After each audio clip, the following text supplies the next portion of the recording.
Welcome সবাইকে। গত ক্লাসে আমরা শিখেছিলাম যে কিভাবে একটা বাইনারি নাম্বারকে অক্টাল নম্বরে কনভার্ট করা যায়। আজকের ক্লাসে আমরা শিখব যে একটা বাইনারি নাম্বারকে কিভাবে হেক্সাডেসিমাল নম্বরে কনভার্ট করা যায়। তো বাইনারি নাম্বার আমরা কিভাবে বুঝি? যখন দেখি যে বেস 2, আর হেক্সাডেসিমাল নাম্বার কিভাবে বুঝি? যখন দেখি যে বেস 16। এখন এই নাম্বারটাকে আমাদেরকে হেক্সাডেসিমালে কনভার্ট করা হবে। এটার জন্য আমরা যেটা করব, এই নাম্বারটাকে এখানে লিখে ফেলবো 1 0 1 1 0 নেওয়া শেষ। এবার লেখার পরে আমরা যে কাজটা করব, অক্টালের জন্য আমরা 3 বিট করে কাটতাম, হেক্সাডেসিমালের জন্য আমরা 4টা বিট করে কাটবো।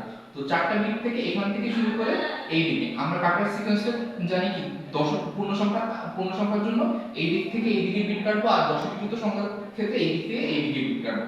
এখন এটা কাটলাম, দেন হচ্ছে এই দিক থেকে আরো 4টা বিট কেটে নিলাম। যেখানে বিটগুলো নেই সেই জায়গায় আমরা কি ধরে নেব, 0 ধরে নেব।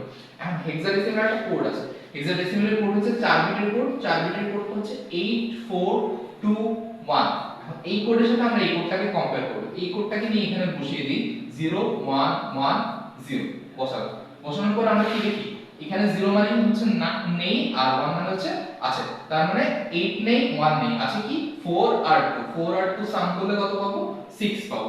দেন এখানে সামনে তিনটা ডিজিট নেই, এই তিনটা ডিজিটের জায়গায় আমরা 0 বসিয়ে দিলাম, আর এই জায়গায় 1 বসিয়ে দিলাম। তাহলে এখানে থাকবে কত? এখানে থাকবে হচ্ছে 1। তারপরে এখানে এখানে এই যে বাইনারি নাম্বার, এই বাইনারি নাম্বারটাকে কনভার্ট করলে আমরা পাই 16।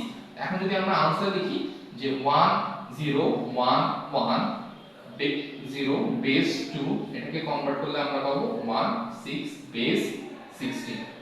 আচ্ছা, এখন তো গেল পূর্ণ সংখ্যার জন্য। এবার যদি আমরা দশমিক যুক্ত সংখ্যার ক্ষেত্রে করি তখন কি হবে? দশমিক যুক্ত সংখ্যার ক্ষেত্রে করলে আমরা একটা কোশ্চেন লিখি যে যদি এই জায়গায় আমরা একটা নাম্বার থাকে যে 10111.1111 বেস 2 কনভার্ট করতে হবে আমাদেরকে হেক্সাডেসিমালে কনভার্ট করা হবে।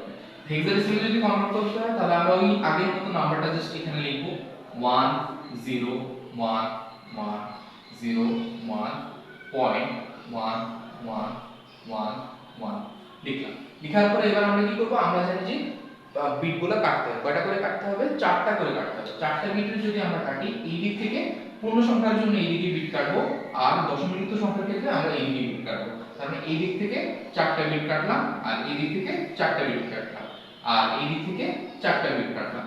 আচ্ছা, দেন এবার আমাদের কাজ হচ্ছে যে এই বিটগুলোকে কম্পেয়ার করা। কম্পেয়ার করব কার সাথে? হেক্সাডেসিমাল কোডের সাথে। হেক্সাডেসিমাল কোড হচ্ছে 421। এখন এই বিটটাকে যদি কম্পেয়ার করি তার মানে 1111, তার মানে এখানে 8421 চারটা জিনিস আছে। চারটা জিনিস যদি আমরা সাম করি তাহলে আমরা পাবো হচ্ছে 15। 15 মানে হেক্সাডেসিমালে f বোঝায়। দেন এই জায়গায় একটা পয়েন্ট দিব, দেন এই নাম্বারটাকে কনভার্ট করব। এই নাম্বারটাকে যদি আমরা এখানে বসাই 1101, তার মানে এখানে দেখা যাচ্ছে 8 আর 4 আছে, আর কি 1 আছে। 8 4 কত হয়? 12, আর এক হচ্ছে 13। 13 কে যদি আমরা লিখি, 13 কে আমরা লিখব হচ্ছে d। দেন হচ্ছে আমরা এই নাম্বারটাকে কনভার্ট করব। এই নাম্বারের প্রথম দুইটা ডিজিট নাই, তার জন্য আমরা 0 ধরে নিলাম। দেন হচ্ছে 1 0। দেন এখানে আমরা দেখতে পাই যে শুধুমাত্র 2 আছে, তার মানে এখানে হচ্ছে 2 বসবে। দেন এই এই কনভার্সনটা যদি আমরা आंसर লিখি তাহলে কত আসবে? 101101.1111 বেস 2 কনভার্ট করলে আসবে 2d। এই জায়গায় আমরা 13 লিখব না, এই জায়গায় আমরা ডাইরেক্ট লিখে দেব d। পয়েন্ট কত আসবে? পয়েন্ট হচ্ছে f। Point f base 16। তার মানে একটা বাইনারি নাম্বারকে কিভাবে হেক্সাডেসিমাল নম্বরে কনভার্ট করা যায় আমরা এই জিনিসটাও শিখে গেলাম। ধন্যবাদ সকলকে।